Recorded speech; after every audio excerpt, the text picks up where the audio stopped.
To the surprise of no one who was able to fog up a mirror, the Trump White House will not participate in this week's Judiciary Committee hearing on impeachment. Today, Bob Bauer, who served as White House counsel under President Obama, wrote an op-ed in the New York Times titled, "Trump is the founder's worst nightmare." He writes this about the president's defense strategy thus far.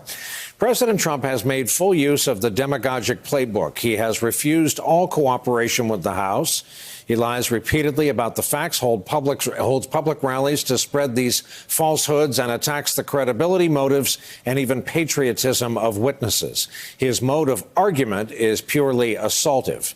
This is the crux of the Trump defense, and not an argument built on facts in support of a constitutional theory of the case.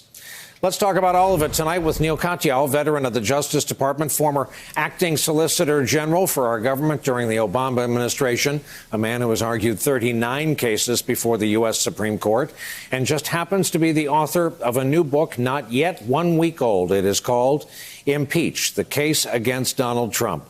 Counselor, it raises an interesting question. Aside from sound and fury and a jacketless Jim Jordan in the hallway, when will the Republicans, when will the president's team need a fact-based rejoinder, strategy, defense?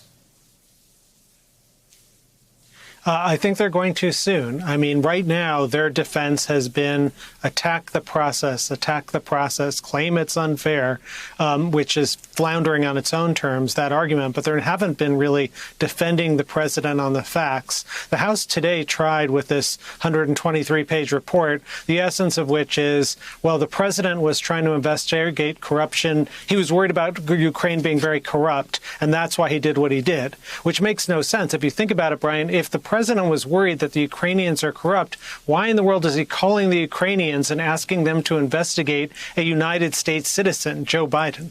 The whole thing, you know, and this is just their latest factual defense. They've had several others. All of them have flopped. And so I do think that as the pressure is going to build on them because the president clearly did something wrong.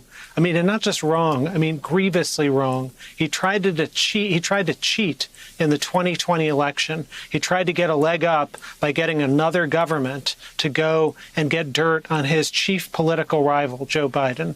That is something, and this is why I wrote the book, from the standpoint of the founders, there wasn't a better example of an impeachable offense, a high crime and misdemeanor, than this.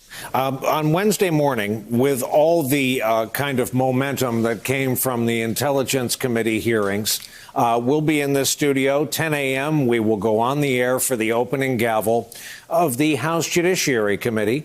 And no disrespect to legal academicians, we will hear from, count them, 4 legal academicians, if not necessarily TV forward. How traditional a start is this in a hearing like this?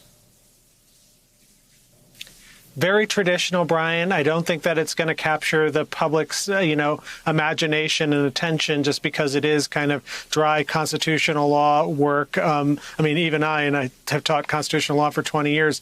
I tend to think that this is going to be, not the most exciting thing. They're going to have 3 people who are going to say, hey, this is an impeachable offense. They're Democratic witnesses. One will be a Republican witness saying it's not an impeachable offense. Good luck to that person. I can't really fathom the argument, but good luck. And then I think it moves to really the ultimate question: what's the House going to do? What are those articles of impeachment going to look like if they're drafted? How many are they? Are they going to include the Mueller stuff? And today we had a twist in that because people like me have been saying, look, Ukraine's really simple, strip down, go fight, bring that forward as fast as you can. But a judge in D.C. today in the Don McGahn case said, well, that McGahn has to testify now because the House may need his information for impeachment. And yes, that decision, the Trump administration's going to try and put it on hold by going up to the U.S. Supreme Court.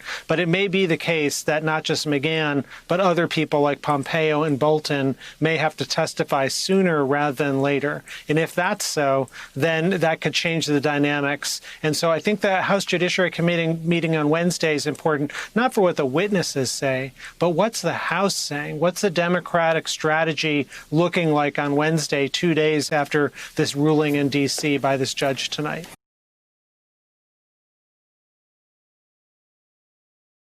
Hey there, I'm Chris Hayes from MSNBC. Thanks for watching MSNBC on YouTube. If you want to keep up to date with the videos we're putting out, you can click subscribe just below me or click over on this list to see lots of other great videos.